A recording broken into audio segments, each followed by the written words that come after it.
veseli me, da ste se udeležili našega današnjega srečanja. Začeli bomo 4 novimi poetikami. Sodelujeva kot mentorja ali supervizorja svetovno znan pesnik in znanstvenik Boris Novak. Bravo!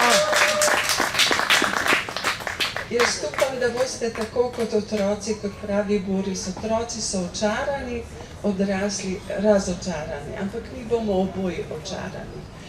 No, tukaj pa vam pa rada predstavila 4 mlade pesnike, ki ustvarjajo, ker sva oba profesorja, bodo nastopali po abecedi, približno vsak ima 7 do 8 minutk, pa bi na začetek dala mikrofon tudi Borisu, da vas samo lepo pozdravi, potem gremo po abecedi Madame Gaber. Izvolite. Hvala lepa, mislim, za zelo lep uvod. Moram priznati, da seveda leta in leta berem in desetletja poezijo, ampak v zadnjih 2-3 desetletjih sem pa zelo veliko delal na področju tako imenovanega kreativnega pisanja, kjer pravzaprav sem ugotovil, da se nikogar ne da naučiti pisati. Pač pa se da seveda odstraniti nekatere ovire na tej poti. In da se naučiti v tem procesu predvsem neko zmožnost samorefleksije in pravzaprav tega, da sam oceniš svoje pisanje, svoje napake in jih v procesu pisanja in brisanja tega, kar si napisal, tudi popraviš. In to je pravzaprav moje izhodišče bilo tudi pri srečanju s kolegicama in kolegom. Z Matejo Gaber se seveda že dolgo poznala kot kolega na sosednji stavbi. Ona, kot najbrž veste, zdaj predstavlja tudi svoje izjemno prevajalsko in literarno-zgodovinsko delo, posvečeno Minnesengerjem, ki vam ga iz srca priporočam, ker je pomembno tako pri spoznavanju tega čudovitega fenomena srednjeveške poezije, kakor seveda tudi po osupljivem prevajalskem dosežku, ki zveni nenavadno naravno. Mislim, kar je seveda vselej pri poeziji izjemno pomembno. Bomo pa slišali tukaj nekaj, kar je popolnoma drugačnega vica, bi človek rekel, svojevrstni potopisi so to, ki pa seveda kažejo širino duha in srca naše kolegice Gaber. Madame Gaber. Madame Gaber. Madame Gaber à Paris. V Parizu je ljubezen. Ljubezen je vse povsod, na slikah v številnih galerijah, muzejih in cerkvah, v slastnih bagetkah in na modrem nebu nad palačo Petit Luxembourg. Ljubezen je v prestižnih trgovinah, v metroju in na cesti. Koliko ljubečih pogledov se dnevno sreča na Elizejskih poljanah ali na ploščadi pred Louvrom. Ljubezen v Parizu je tudi različna, nesrečna, enostranska, neizpolnjena, neizpovedana, a tudi lepa, vzajemna, izjemna in večna. V Parizu ne moreš biti verliebt ali pa zaljubljen ali pa in love. V Parizu si lahko samo amoureuse. Tam je l'amour in samo l'amour. Ne moreš pred slavolokom zmage in okusom jutranjega croissoja na glas in v slovenščini izreči ljubezen. Zato imaš Ljubljano in Šuštarski most. O ljubezni, Liebe, love in Parizu v enem dihu lahko govoriš le z daljave. Podobno kot trubadurski pesnik ali Minnesenger, ki opeva svojo ljubav nadaljavo. Ko si tam, je s teboj l'amour. V Parizu sem bila prvič za svoj 50. rojstni dan. To je bil Pariz all inclusive. Podarila sta mi ga Nada in Danilo. Z menoj je bila Elenca. In ker je v Parizu L'amour, so se nama že na letalo do francoske prestolnice ustnice postavili v neko posebno francosko lego, ko vse izgovarjaš čisto namičkeno in daješ vtis finoče. Na koncu pa dodaš obvezni nespa. V zraku so ponavljali francoske besede. Elenca nekoliko dlje, zato ker jih je poznala več. Moje polletno učenje francoščine v osnovni šoli mi je sicer omogočalo, da sem znala francoske besede lepo izgovarjati in dokaj dobro brati, vendar bi me na pariških ulicah lahko prodali, ker se ne bi znala obraniti. No, ne bi se znala obraniti v francoščini, bi se po katerem drugem jeziku. Toda izbira drugega jezika bi lahko bila problematična, saj so Francozi bojda zelo netolerantni do drugih jezikov, tudi do tega, da govoriš njihov jezik, vendar tvoj govor ni brezhiben. Skratka, na ulici bi me prodali. Ravno obratno, kot smo se učili na drugi šoli v Soboti. Ko si namreč dosegel nek minimalni nivo znanja, takrat nemščine, si lahko rekel, toliko znam, ka me ne dodali. Toliko znam, da me ne bodo prodali. Z Elenco sva že pred odhodom v Pariz naštudirali povezave od letališča do hotela. Google Maps še ni bil običajni pripomoček za dosego ciljne destinacije, zato sva si vlakovne in avtobusne povezave kar natisnili. Potem pa naju je čakalo prvo presenečenje. Oh mon Dieu! Ko sva po pristanku prišli s kovčki in natisnjenimi povezavami v letališko avlo, kjer te ponavadi nekdo pričaka, midve pa v Parizu nisva imeli pričakujoče publike, se je najino povprečno rojstnodnevno potovanje spremenilo v nadpovprečnega in luksuznega. Mon Dieu! Prvo, kar sem uzrla na mesto letaliških pričakovalcev, je bil namreč letak z napisom Madame Gaber, ker sem zaradi predhodne vaje na letalu prebrala po francosko, Madame Gaber. To sem v tistem trenutku dejansko tudi bila. Kot sveti gral se je napis zasvetil med množico drugih nepomembnih imen, ki so v rokah manj pomembnih šoferjev čakala na svoje potnike iz Ljubljane. Poleg letaka je bil lep in postaven gospod v črni obleki, ki je v rokah držal ključe od Mercedesa. Madame Gaber. Prvič v življenju me je na letališču pričakal šoferski gospod.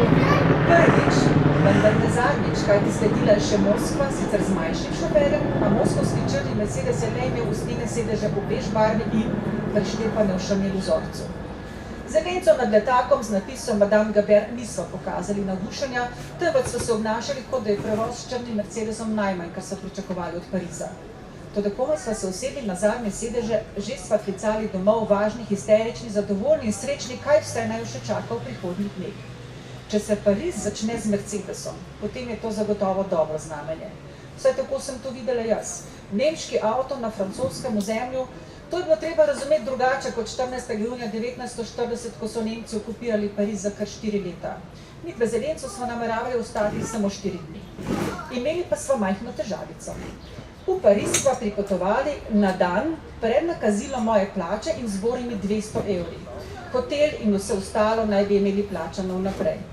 Ko smo na Champs-Élysées prestopili vrata prestižnega hotela, so na recepciji sicer ugotovili, da je plačilo za najino bivanje urejeno, toda receptor me je poprosil za kreditno kartico, se veste, za Little Extras, kot je povedal v francoski angleščini.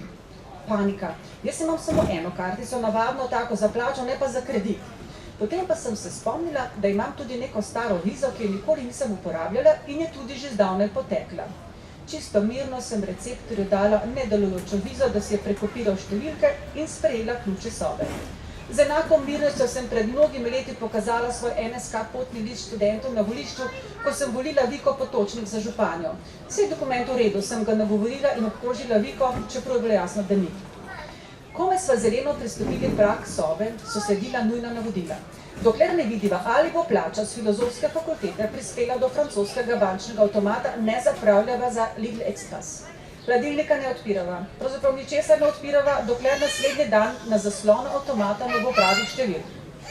Bili pa sva lačni, zato se je nakup sendvičev s pohnim piščancem na ljubljanskem letališču Jožeta Pučnika, zakaj ne uspela peticija, ki so mu podpisala, naj se letališče Brnik preimenuje Batman International Airport, izkazal kot izredno premišljen. Usedli sva se na čudovito mehko pariško posteljo, jedli vsaka svoj domači sendvič in pili vodo iz pipe. Prvi večer tako nisva zapravili ničesar, toda pred nama so bili še 3 dnevi, predvsem pa je bil pred nama eden najboljših zajtrkov. To je bil zajtrk v hotelu Jurija V. Georges Cinq, rečejo Parižani in pri tem malo zavzdihnejo.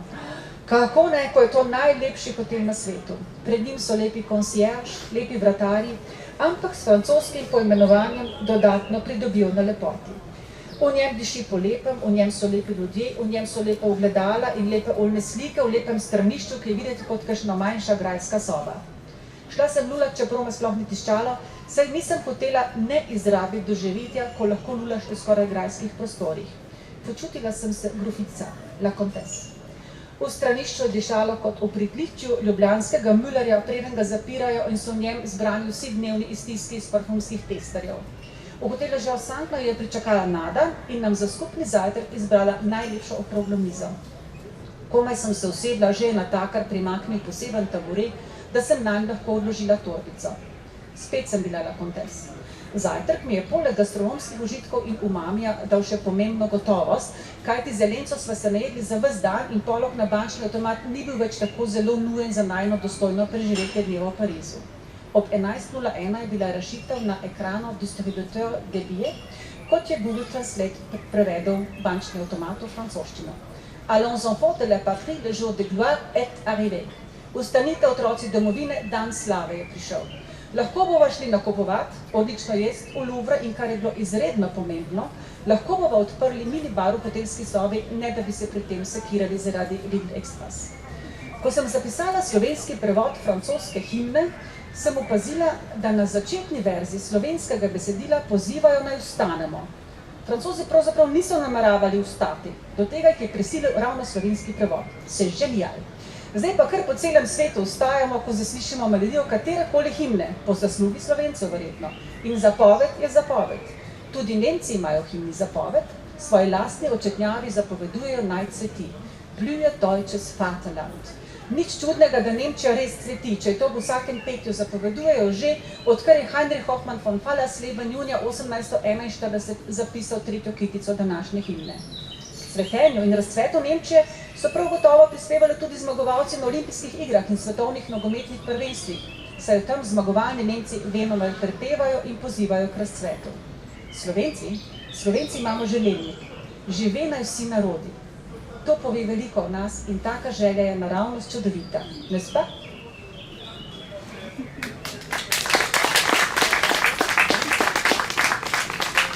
Hvala lepa za komentarje. Kot vidite, smo tudi vabili. Kot vidite, ključna bistvena značilnost vseh 4 novih poetik pravzaprav, da so kot proga, da imajo 2 tračnici, ena je akademska, druga je pravzaprav ta kreativna. Tako da, Madame Gaber, veselimo se druge knjige, nadaljevanja Svet kot je škatlice vzet in druga knjiga je Svet je lep, tretjo bomo pa na naslednjem Liberaku predstavili. Hvala lepa. Zdajle še en aplavz za Matejko.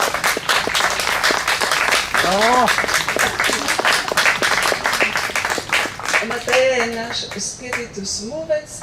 Sedaj bi vam rada predstavila novo zvezdo, perspektivno zvezdo, ki ima tudi v svoji karieri 2 poti. Ena je akademska, neurologija, druga je ta pesniška in tukaj je pravzaprav zelo perspektivna.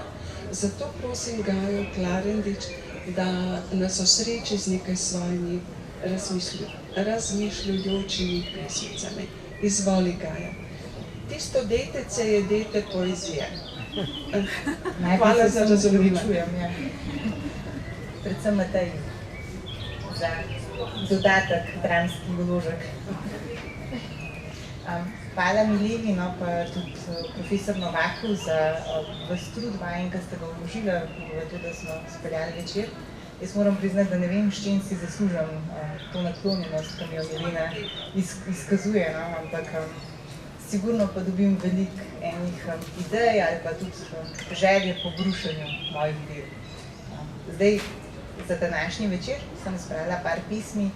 Moram priznati, da jaz rada pišem poezijo ali pa da mi nasploh poezija od vedno blizu, ko se mi zdi tak jušni koncentrat okusov, da je lahko v neki verzih okus cele take župe, enega filozofskega triktata, dolgega romana, celo duha časa, v katerem živimo, in se mi zdi to ena taka skoraj čudežna, alkemistična lastnost, ki jo najdemo v poeziji.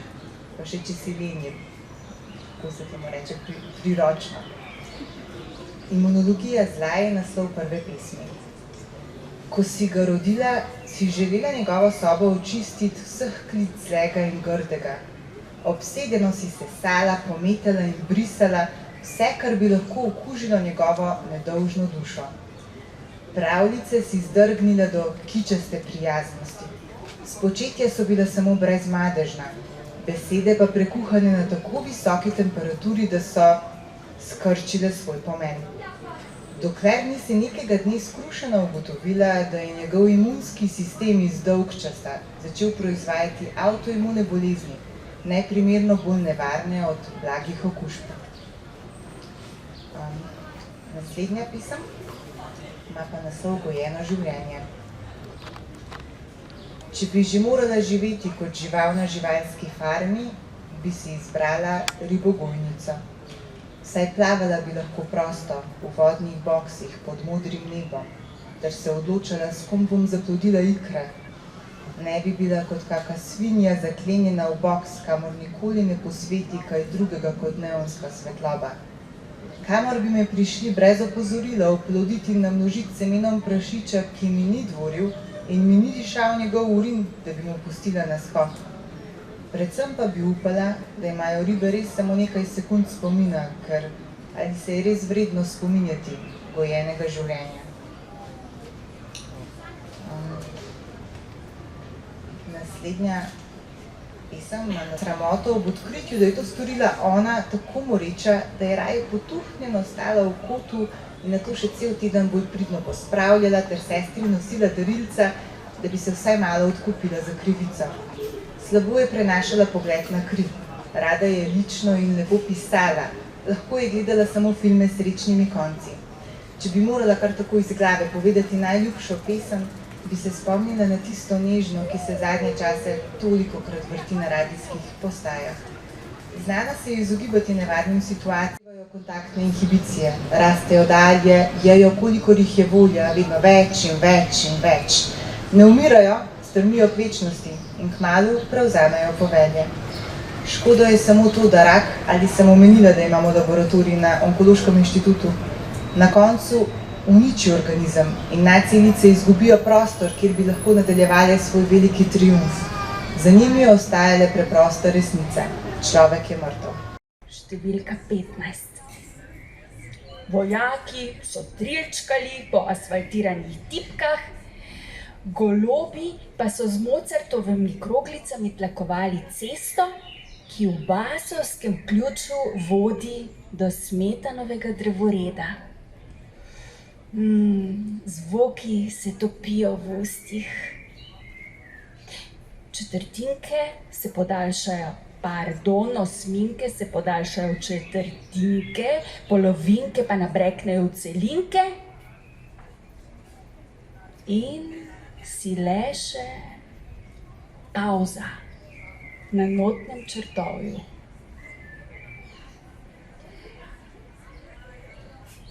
Spočetje. Prababica nas že čaka s kockami sladkorja, dedek si sname vrv z vratu, babica postavi rumeni jugo pred domačo hiško, mama češe moje skodrane, rahlo rdečkaste lase, oče se jezi, ker sem narobe postavila kmeta na šahovnici in figure se kotalijo po prostoru in izginjajo v vesolju, dokler jih ne zagledam v tvojih očeh in urok je izrečen.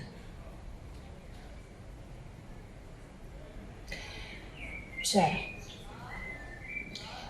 moja dolga, bujna kita zrasla je le zate, v upanju, da enkrat skupaj šla bova med svate. Vanje vse, kar sem, bom spletla in pred svetom skrila, to ljubezen, ki pod njo se v meni bo rodila. Rada bi, da prvi boš, ki pride in ostane, ki iz nje razčesal boš skrivnosti zavozlane. A če, dragi, te ne bo, prerok pa je razkrila, se iz dolge bujne kite kača bo zlevila.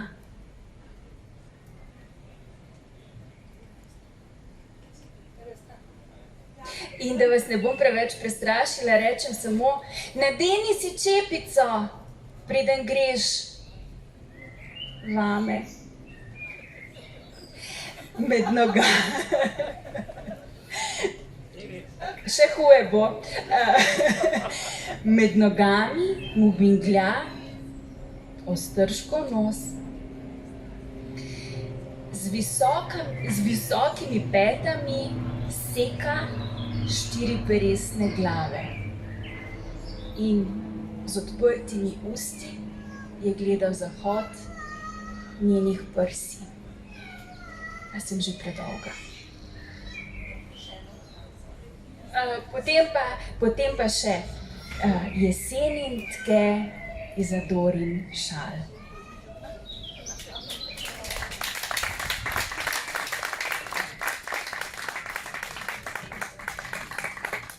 Naša Sara je dala poimenovanje za našo 4-jezično deteljico, tako da hvala lepa. Sedaj pa eno presenečenje. Pričakujemo, da bo Matej Tratnik iz Nove Gorice, ki sicer dela v Gorici, tudi vpisal doktorat in da bo nadaljeval z akademskim in umetniškim ustvarjanjem. Matej piše pravljice v pesniški obliki in tudi prevaja furlanske, kako smo rekli, Boris, napeve. Tako da bi ga prosila, da vas osreči s svojimi pesmicami. Na koncu bo jasno grande finale od Borisa Novaka in na koncu potem boste imeli tudi možnost, da kaj vprašate ali da spregovorite z zvezdami slovenskega neba. Ko slišimo te ptičke, pa smo v vrtu, kakor da smo v raju, a ne da? Izvoli, Matej, priprava na raj. Pozdravljeni, jaz bi se tudi zahvalil v prvi vrsti Mileni, Borisu Novaku, Sari Špelec, Gaji Klarindič, Matej Gaber, za vse to in tudi Filozofski fakulteti in vsem, ki sodelujejo pri tem dogodku. Začel bom pa z pravljico Jojme. Liza in Marija ubogi sta sosedi v daljnih logih. Liza zla, Marija zlata, prvo mama, drugo ata, vzgajata, skup raseta, druži pa ju lakota. Gost se po radič podata, svojo pot ubere vsaka. Pred Marijo kot iz niča sklije velik kos radiča. Puli, puli na vso moč, hop, zleti z radičem proč. Ta morjaška ždi krastača, jojme, jezik svoj obrača. Skrbi zame, dam ti srečo. Hčer je strah, a da ga v vrečo. Ne pozabi me, deklič, hči ga skrije pod radič. Sobi da krastačo v kletko, ata stresa mraz kot redko. Drv ni, je či brez upa. Ata, drva so, zaupaj. Hči gre v izbo in zares, vse do stropa sega les. Divjane vihta, ko nekdo na vrata trka. Kdo je to? Sem Kraljevič, se zgubljam tot. Odprem v oče, princ gre not. Pogleda na podstrešje, kar vidi zanj preveč je. Marija češe se v okrasi, padajo zlatniki z las. Želim se poročiti z njo, si mane Kraljevič oko. Kako se oče čudi, ko roko hči ponudi. Mariji jojme naredi, obleko belo vsa blešči, skočijo jo odpeljejo, gre zlobna Liza tudi z njo. Ustavite, zavpije, da me na vas ne zvije. Marija spremi Lizo stran, ta stepejo in zveže tam. Obleko belo naseda, že s princem dahneta si da. Je grda, mu ni jasno, a pomnim jo kot kras. Jojme, tem Marija, joče se za mani zvija. Srečna sem te pozabila, nikdar več, obljublja mila. Tu sem, jojme skoči k njej in jo reši iz vrvi. Preobleče jo v kmetico, da ji vrt rekoč, kopico redkih boš sadov vzgojila in pod gradom jih nudila. Ko k večeri te spuste, ti pod mizo skloni se. Hči s kraljico princem Lizo, čez 3 dni res je za mizo.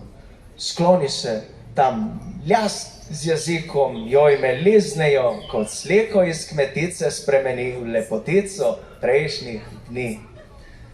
Princ je hud in sreča hkrati. Lizo brž veli zažgati. Strastno stisne se z Marijo, kmalu svatbo proslavijo. A čez leto lep kot cvet, sin se jim rodi na svet.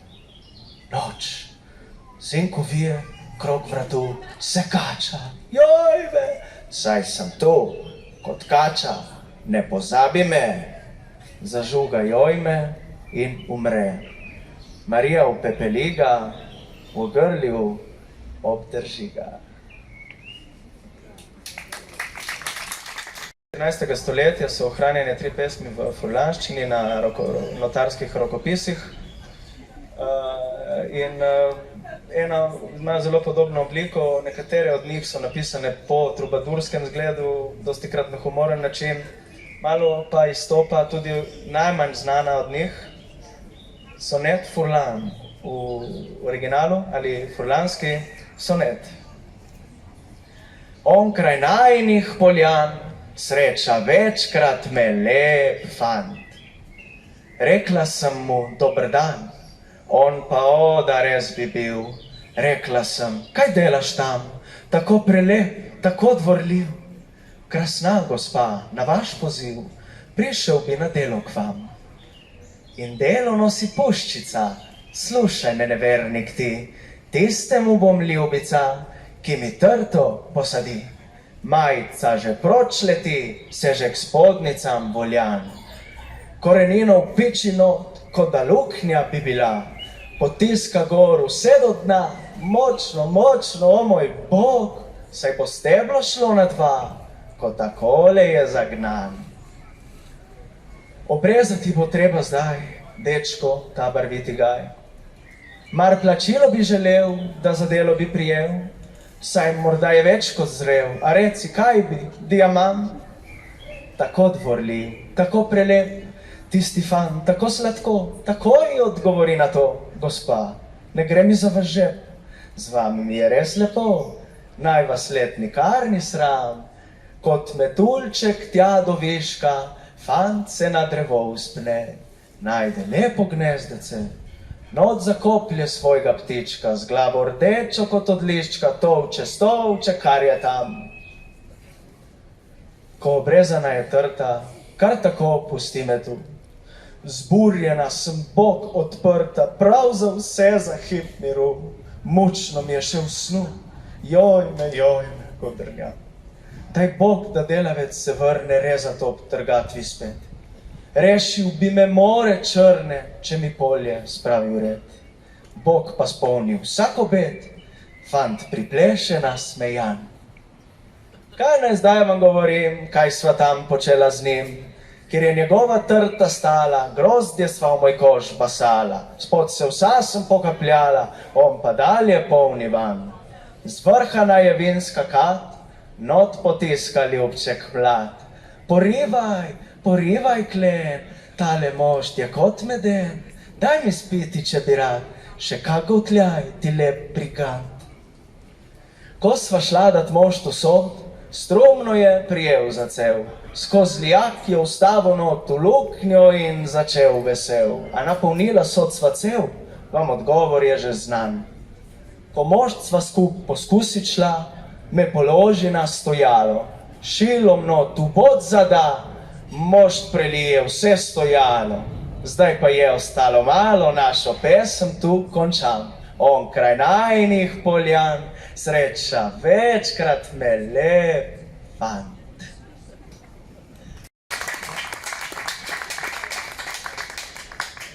Hvala. Jaz bi najprej na kratko komentiral to, kar smo pravkar slišali.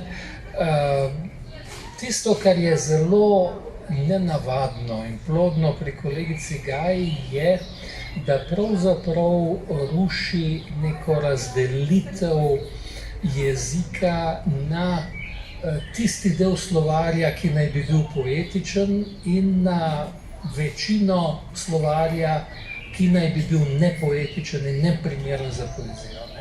Tako denimo smo prepričani, da znanstveni jezik, da je popolnoma neuporaben za pesniško rabo, ali pa denimo, da so kreditne pogodbe z banko nekaj, kar je absolutno kontraindicirano poeziji. In vendar je kolegica to znala z enim preskokom iz tega bančnega kreditnega jezika nenadoma odpreti vprašanje ljubezni, medčloveške zveze v današnjem času, ki je seveda usodno vezan s takimi krediti.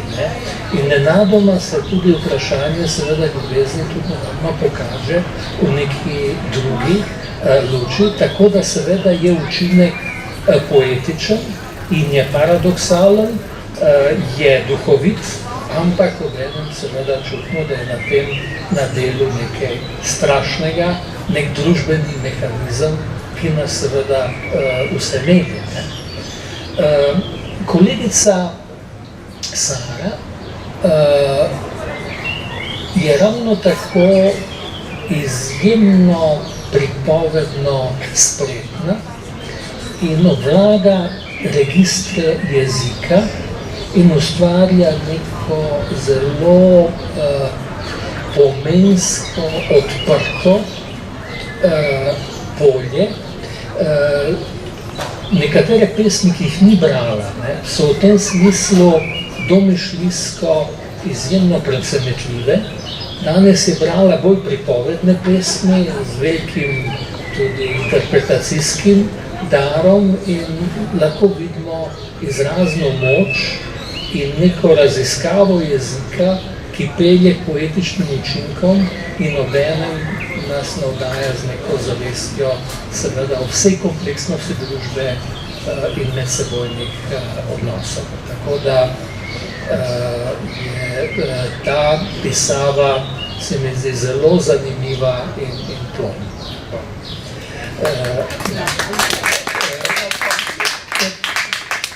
Za Madame Gaber sem že uvodoma povedal, da seveda gre za eno izjemno nadarjeno, vsestransko nadarjeno osebnost in je lahko filozofska fakulteta samo srečna, da ima take pedagoginje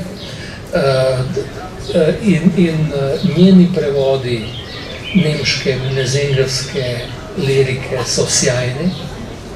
In tisto, kar je ujela, je po eni strani seveda trubadurski, ljubezenski impuls, ki je tudi v Minnesengerih, obenem je pa v Minnesengerih tudi nekaj, če so recimo izvirni provansalski trubaduri svojo visoko liriko nimajo, in sicer neka posebna prijaznost, nek občutek za medčloveške odnose, to, kar potem Walter von der Vogelweide, ki ga je kolegica Mateja tudi sjajno prevedla, na koncu pripelje do momenta, ko izniči temeljni princip ljubezenske lirike, po katerem je pravzaprav dama bila gospodarica in seveda je bil pesnik v vlogi služabnika.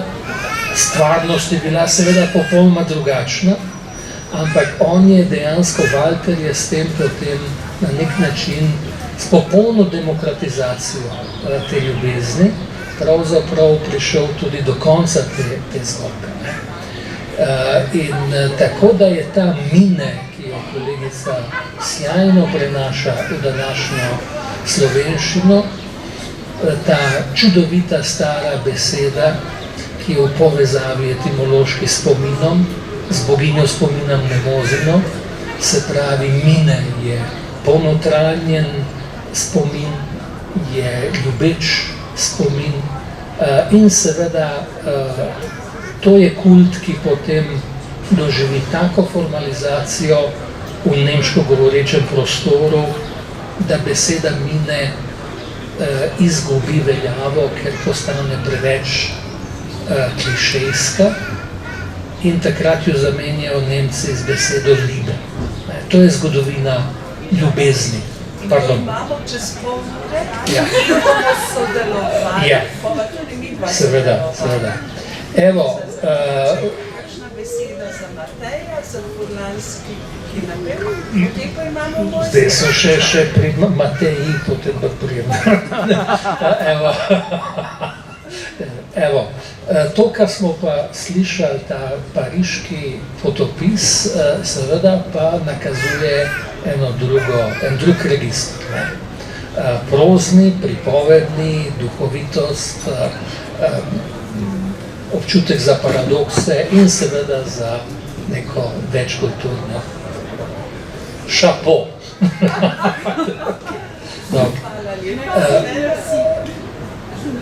Drug,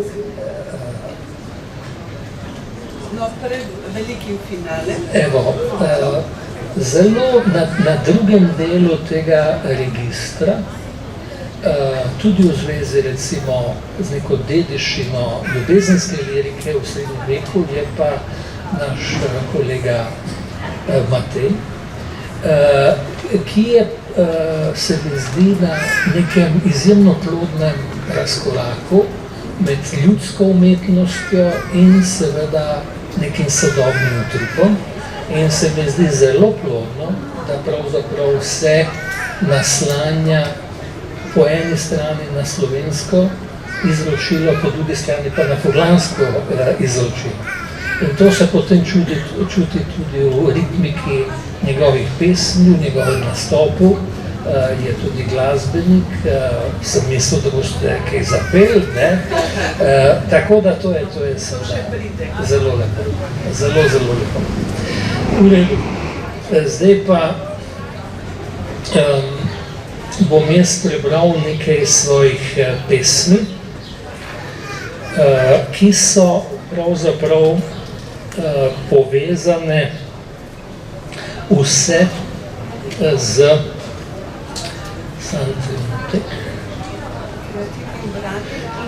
kreativnim branjem in kreativnim brisanjem.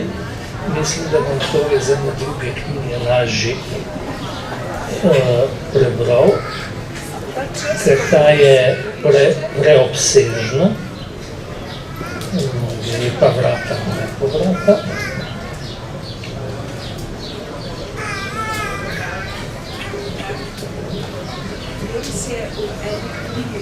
Ta čas, ko govorišče, je v definicijah oblikah sveta dejal, sence so slepe, zato jih svetloba pelje za roko. Jaz bi poskušala parafrazirati in bi rekla, naši pesniki so perspektivni, zato jih pa mentor pelje na zvezdniški parnas. Dobro. Evo, nekaj pesmi o pisanju in o nujnosti brisanja in popravljanja, o nujnosti jecljanja in čakanja pesmi.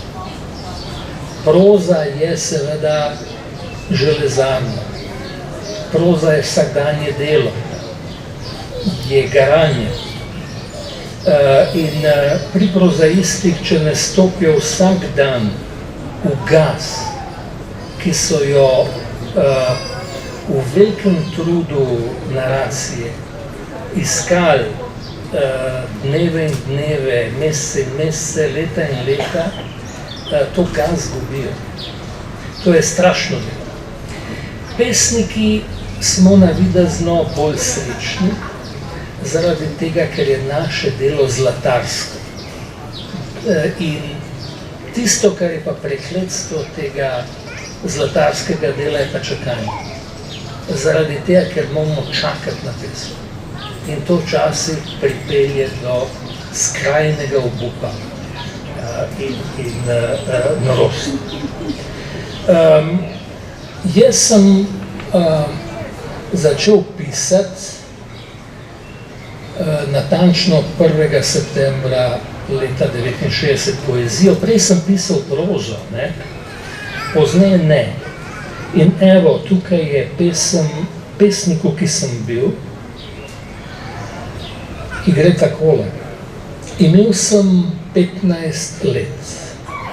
1. septembra leta 1969 sem postal pesnik. Bil je udarec pod rebra, da sem kot nor lebdel nad tlemi, magnet skrivnosti. Gorel sem, moj pogled je razsvetljeval stvari smehljajem. Vse je bliskalo od sreče. Pred starši sem igral, da sem navaden deček, pravzaprav pa sem bil star 3000 let. Rad sem stal ob oknu in opazoval odseve uličnih luči na luže. Videl sem žareče znamenje o čudežu, neznanski vrednosti sveta. Čudno, nisem čutil potrebe, da bi pisal pesmi. Dokazovati, da sem pesnik z besedami, kako banalno. Ko danes gledam ulične luči in luže, vidim le stvari. Svetilke, luže, kamenje. Danes pišem pesmi z besedami. Toda pesnik sem bil takrat, ko sem lebdel nad tlemi. Prostorsko se je to zgodilo zelo blizu, 50 metrov tukaj. Tile prostori so bili prostori, ki sem jih videl kot čudeže. In sem hodil okoli s palco, čeprav takrat še nisem imel ortopedskih težav, da bi posnemal Byron. Ko sem pa videl, da se ljudem smilim, pa da mi pomagajo, sem pa potem namenoma seveda še bolj igral invalida, zaradi tega, da ne bi izgledal, kot da se kaj pretvarjam. Nakar je nevrolog David Vodušek, ki je bil urednik, tudi pesnik takrat, skupaj z Levom Kreftom, recimo, filozofom, ki je bil urednik šolskega glasila, mladinec druge Šubičeve gimnazije, ki je to slišal, da se jaz važim, da se pesnik, me enkrat pred novoletnimi prazniki, leta 1969, pa prosil, da je prines pesmi po novem letu. To me je neskončno presenetilo, tudi užalilo, da bi jaz dokazal, da sem pesnik s tako banalnostjo, ko so besede na papirju, to mi je bilo pod častjo. Ampak me je pa spravil v hudo zadrego in sem jaz potem na Silvestrovo leta 1969 napisal svoje prve pesmi, ki sem jih zdaj tudi našel po srečnem naključju, ki so obupne. Ampak seveda to me je navdalo z neko novo srečo.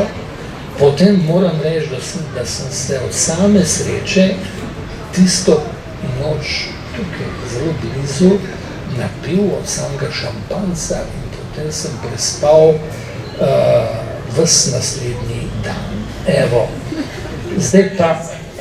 To je bilo leta 69. Meni očiči smo nekako krivi za to. Absolutno. pesem za slovo iz knjige Obredi slovesa. Noben te ne sliši. Ne, tudi bož, da ne slišijo, ker, ko bi rekel, to ne bo ena sama. Ne.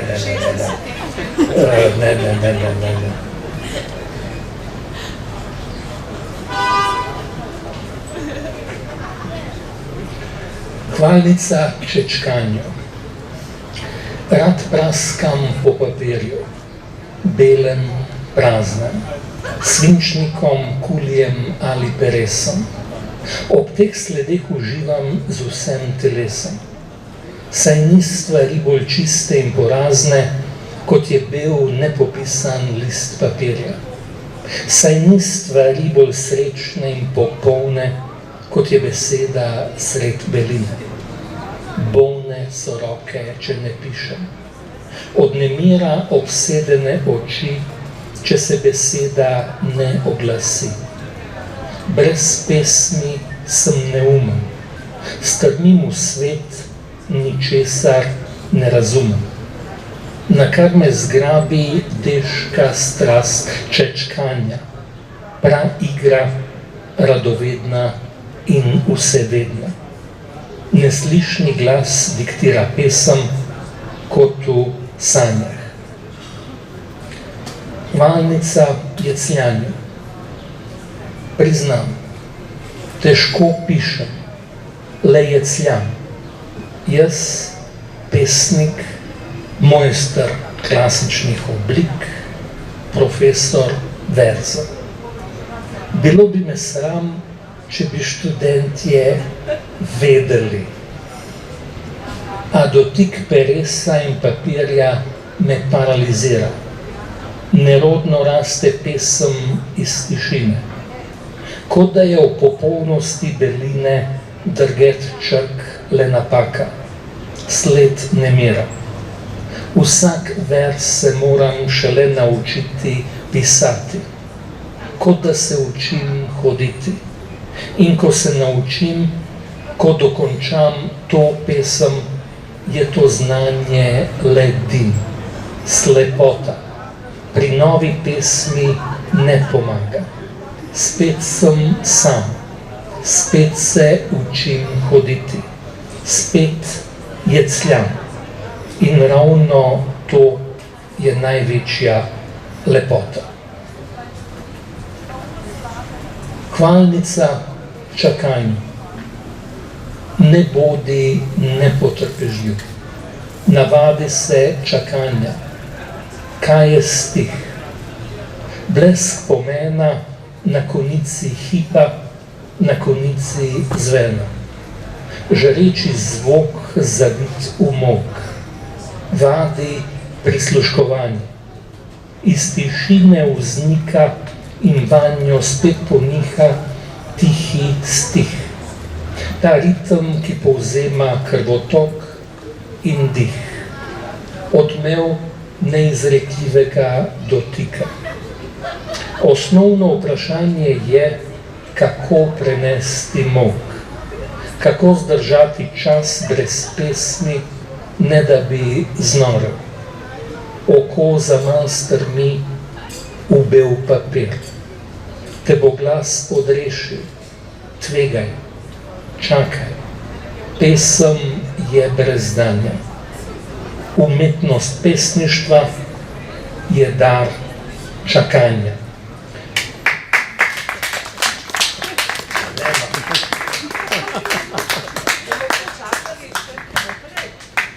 Absolutno, ko bi rekel, jaz, kot vidite, ko pišem epe, ko bi rekel, to je recimo popolna pesniška norost, stala 20 let življenja.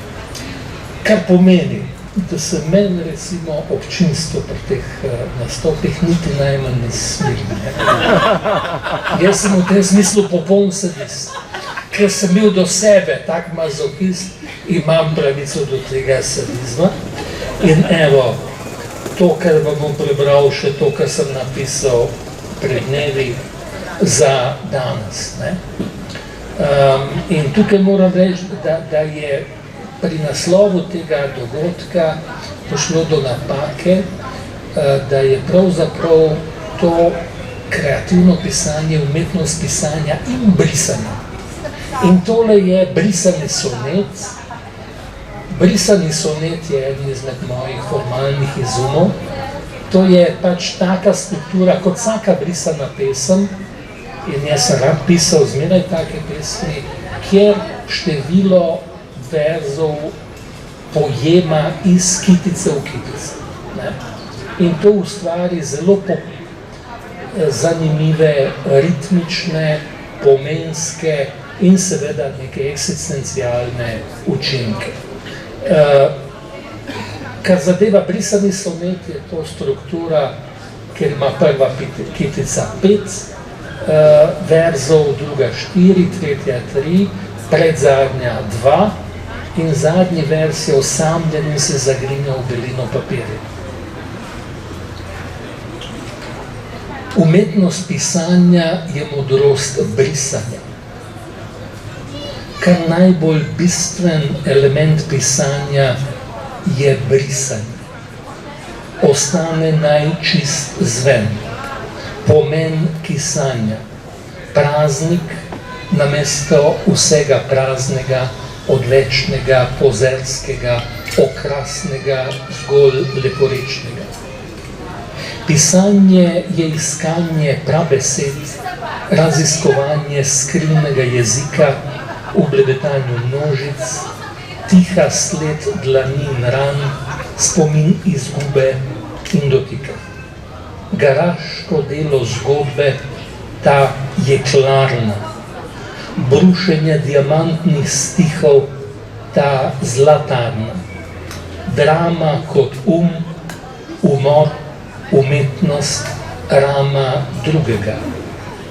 Modrost o mejah piljenja in miljenja besed pa šepeta, da je popolnost nična. Če ni telesna in boleča, hrapava in radostna, resnična. Tako. Hvala lepa.